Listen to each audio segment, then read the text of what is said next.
तोर चरण के धूल औदाई सुमिरत हूँ मैं तो लाओ।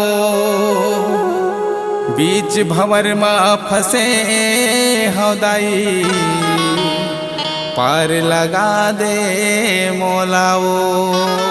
बोल शेरा वाली मैया की।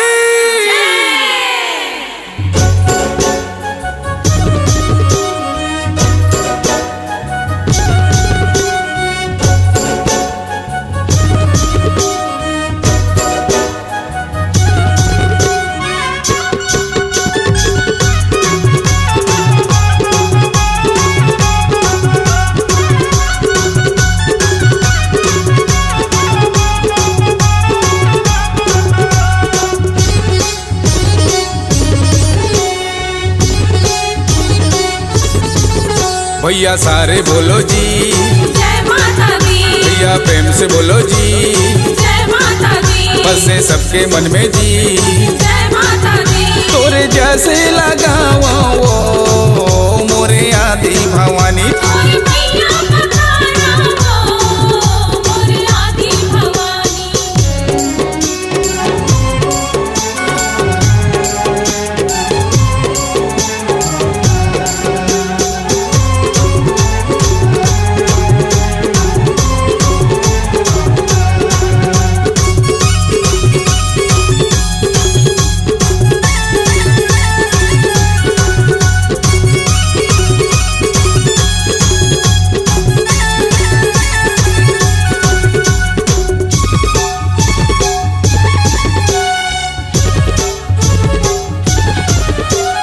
पूजा पाठ कुछ मरम नहीं जाना मैं अनपढ़ अज्ञान वो।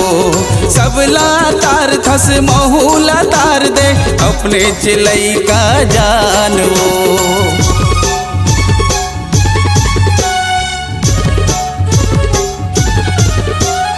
जग कारण जग जननी मैया रूप अनेक कई नाम तोर। तोरे आसरामा महू खड़े हम दे दे अजरा के छाव वो। तोरे महिमा बखाना वो मोरे आदि भवानी। और मैया पधारा हो मोरे आदि भवानी।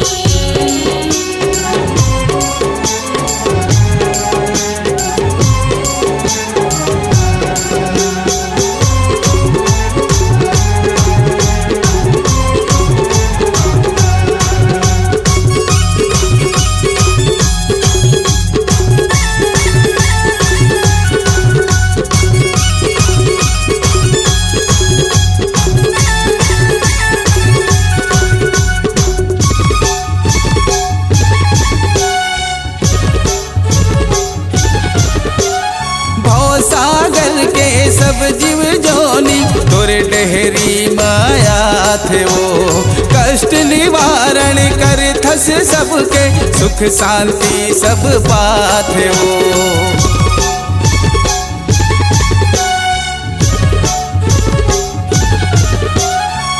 बड़ दयालु ममता मई माता शक्ति तोरे अपार वो।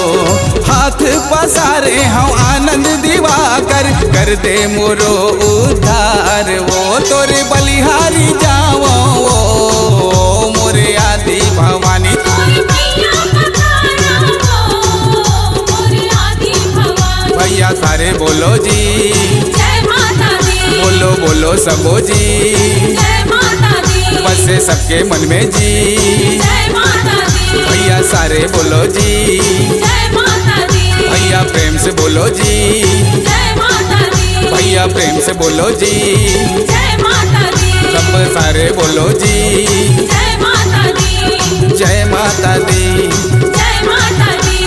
जय माता दी।